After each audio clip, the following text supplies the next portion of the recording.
looking to build empathy and kindness amongst your students? I'm Beth Cunningham Murray, and on today's episode of Classroom Quick Tips, I'm going to show you how to implement drops in the bucket in your classroom.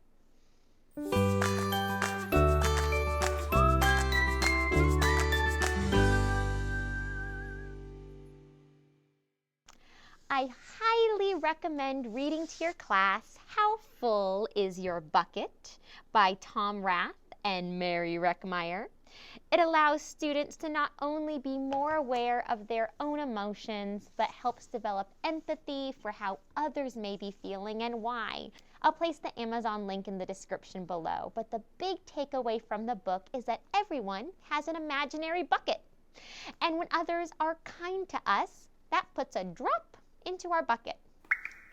Also, when we do kind things for others, that puts a drop in their bucket and in our bucket. Marge, thanks for sharing your salami sandwich in the lunchroom. What a pal. That's why it feels so good to help others. When people are unkind or mean to us, that spills a drop out of our bucket.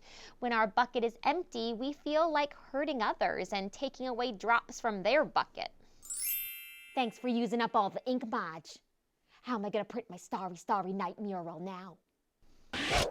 This teaches children that when someone is being unkind, it's probably because they're not feeling great themselves and have an empty bucket. So it develops empathy, even for those that we may be hurt by, a difficult skill even for adults to master. The analogy of the bucket really works well for students, and to foster those empathy skills, challenge your students to fill each other's buckets. If you'd like to take it one step further, taking the metaphor into the literal, you can use a template, which I've included a link to this below, so students can actually write kind messages to one another. Now, I would recommend modeling this and brainstorming as a class. What are some things you can say to a classmate to make them feel good?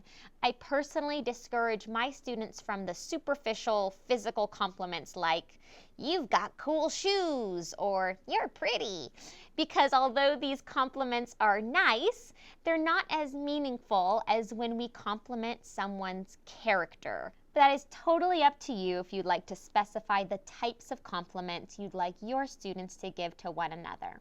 Now, if you'd like to add even more cuteness to this idea, I have bought tiny little buckets for my students that I have in the classroom where they can put their messages to each other in them, and they personalize them. You can have them use puffy paint directly onto them, or what I do is I have them decorate a label with their name on it, and we stick them on the buckets. That way I can reuse them each year. We have conversations about whether we should just give drops to our friends or how else we should determine who we write a drop to, which your class will probably agree that you should be looking for students that haven't received a drop yet this week. Oh my gosh, not everyone has drops in the bucket. What can we do to make sure that no one's feeling left out? All in all, I recommend reading How Full Is Your Bucket to your class and having great discussions about empathy and kindness. I'm Beth Cunningham Murray. Please check out the episode description for the links from this episode. If you've implemented drops in the bucket in your classroom, I'd love to hear how it's going and any tips you have. And if you liked today's episode, please subscribe to Classroom Quick Tips. Thank you so much for watching.